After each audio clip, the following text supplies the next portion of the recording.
This recipe is great for a cough. So you're going to need a cup of water. You have a piece of grapefruit, a piece of lime, and a hint of ginger. Also, just put a squirt of honey for taste. And we're going to blend.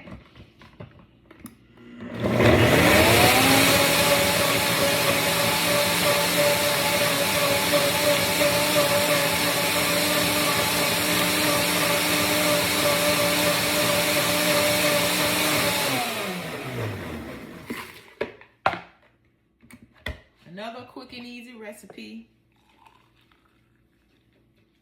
Didn't take long at all. Thanks for watching.